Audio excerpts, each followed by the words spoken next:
everyone, welcome back to Ease English. In today's video, we will learn a lot of new and interesting sentences which are very useful in our day-to-day life.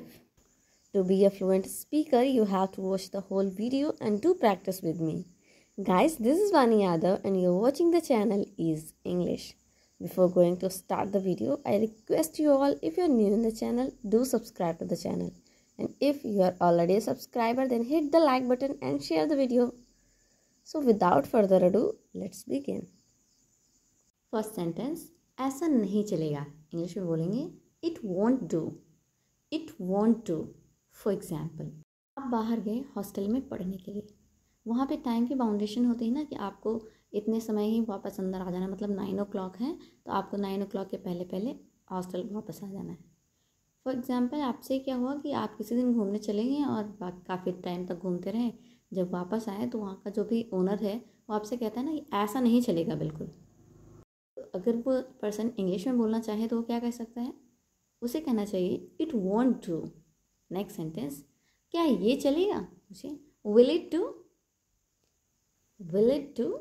For example, आपने कोई dress new पहनी, उसका stall जो है उसका दुपट्टा match नहीं कर रहा है.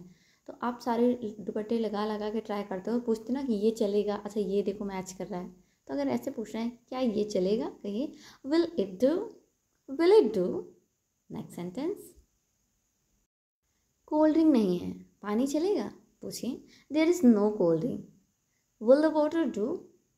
There is no cold drink. Will the water do. For example, गर्मी का टाइम है तो बच्चे खेल रहे थे, उसके बाद उन्होंने कहा मम्मा मुझे कोल्ड ड्रिंक पीने का मन है. तो आप अवॉइड करते हो कि बच्चों को तुरंत कोल्ड ड्रिंक दी जाए, तो आप उनसे कहते हैं ना बेटा कोल्ड ड्रिंक तो नहीं, वाटर दे दूँ, वाटर चलेगा. तो आप उनको इंग्लिश में कहिए there is no cold drink. Will the water do.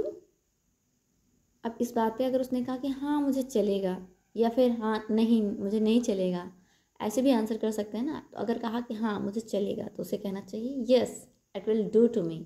और अगर उसे कहना है नो तो कहिए no it won't do to me. Next sentence, अगर आप कहना चाहो हाँ मुझे पानी चलेगा, जैसे किसी ने पूछा कि मुझे कोल्ड ड्रिंक मिलेगा, आपने कहा कि नहीं कोल्ड ड्रिंक तो नहीं है, पानी चलेगा, तो उसने कहा हाँ मुझे पानी चलेगा, तो उसे कैसे बोलना चाहिए? उसे इंग्लिश में कहना चाहिए yes water will do to me. Yes water will do to me. Next sentence, एक कटोरी सूप चलेगा? कहिए a bowl of soup will do. A bowl of soup will do.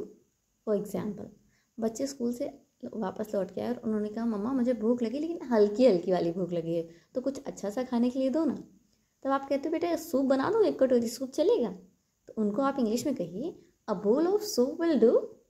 A bowl of soup will do.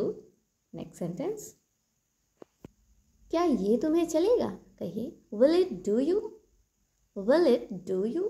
For example, आपकी friend आपके घर आई थी किसी काम से, तो उसने रात में स्टे कर लिया. तो आप उसके लिए क्लोथ्स निकालते हो ना, कपड़े अपने निकालते हो, तो उससे पूछते हो ना कि देखो ये कैसा रहेगा, क्या ये तुम्हें हो जाएगा, ये चलेगा? तो अगर ये कहना है क्या ये तुम्हें चलेगा, तो आप कहिए will it do to you. Next sentence, विकल्प नहीं है, चलाना पड़ेगा. जब आपने अपनी फ्रेंड को अपने क्लोथ्स दिखाया और उससे पूछा कि will it do to you, मतलब क्या ये तुम्हें चलेगा, तो उसने कहा यार कोई ऑप्शन ही नहीं है, अब तो चलाना ही पड़ेगा ना. तो वो उसे इंग्लिश में कैसे कहना है?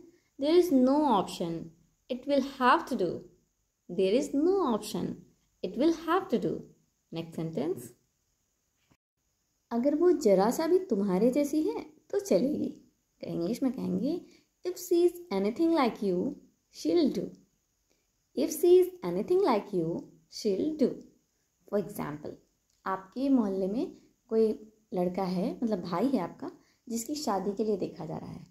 तो जब आपने 1 2 4 ऑप्शन बताए तो उसके घर वालों ने कहा बेटा अगर वो बिल्कुल भी तुम्हारे जैसी है ना, मतलब थोड़ा सा भी अगर वो तुम्हारे जैसी है तो मुझे चलेगी. तो उन लोगों को इंग्लिश में कैसा कहना चाहिए? If she is anything like you she will do. If she is anything like you she will do. Next sentence, इस काम के लिए रोहन चलेगा. कहिए Rohan will do this work. Rohan will do this work. For example, आपके घर में कोई फंक्शन है तो डेकोरेशन का काम करना है. अब सबसे नहीं हो पा रहा है तो किसी पर्सन ने कहा कि रोहन है, रोहन ये काम बहुत अच्छा कर लेता है, वो बहुत अच्छी डेकोरेशन कर लेता है, तो इस काम के लिए तो रोहन ही चलेगा. तो इस बात को आप इंग्लिश में कहिए Rohan will do for this work. Next sentence, मैंने पहले ही कह दिया वो नहीं चलेगी, तो कहेंगे I have told you before she won't to. I have told you before she won't to. For example, आपके स्कूल में कोई फंक्शन है, उसके लिए जो मेन लीड है उसको सिलेक्ट किया जा रहा है। मान लीजिए कोई ड्रामा होना है, कोई प्ले होना है, तो उसके लिए जो मेन कैरेक्टर है उसको सिलेक्ट किया जा रहा है। तो आपने बताया कि हाँ वो लड़की अच्छा प्ले करती है, पर टीचर ने उसको देखा और उसके बाद मतलब उसकी एक्टिंग देखी, उसके बाद कहा कि नहीं वो नहीं चलेगी। तब वो ये बात इंग्लिश में कैसे कह सकते हैं? वो कह सकते हैं I have told you before that she won't to. I have told you before that she won't to. Next sentence, क्यों नहीं चलेगा? पूछे वाई वॉन्ट इट डू।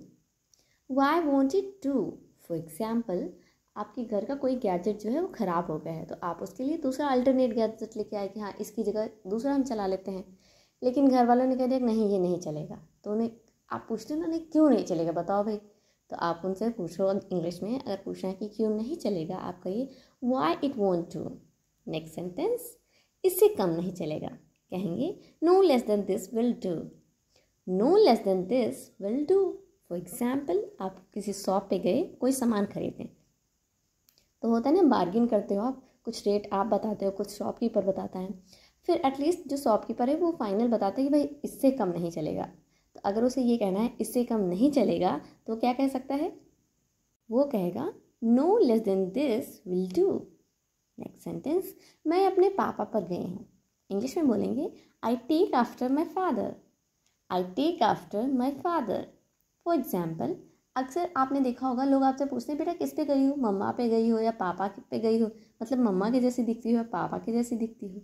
तो अगर आप आंसर देते हुए ये कहते हो कि मैं अपने पापा पर गई हूँ, तो आप कहिए I take after my father. Next sentence, वो अपने पापा पर गई है, तो कहिए she take after his father. For example, आपकी फ्रेंड है जिसका अपीयरेंस उसके फादर जैसा है, तो किसी ने आपसे पूछा कि वो किस पे गई है, तो आपने कहा वो अपने पापा पर गई है। आप इस बात को इंग्लिश में कहिए she take after his father. Next sentence, तुम्हारी बेटी तुम पर बिल्कुल भी नहीं गई है। इंग्लिश में बोलेंगे your daughter doesn't take after you at all in any way. Your daughter doesn't take after you at all in any way. For example, आपके घर कोई लेडी आई हैं, नेबर की रिलेटिव हैं, वो आ गई हैं, तो वो ऐसे मम्मा से बात करते हुए कहती हैं कि यार तुम्हारी बेटी तुम पर बिल्कुल भी नहीं गई, वो बिल्कुल अपने पापा जैसी है। तो अगर उन्हें ये कहना है कि तुम्हारी बेटी तुम पर बिल्कुल भी नहीं गई है, तो इस बात को इंग्लिश में कैसे कह सकती हैं?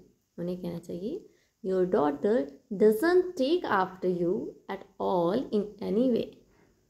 नेक्स्ट सेंटेंस, मुझे 200 रुपये में गुजारा करना पड़ता है, कहिए I have to subsist on ₹200 a month. I have to subsist on ₹200 a month.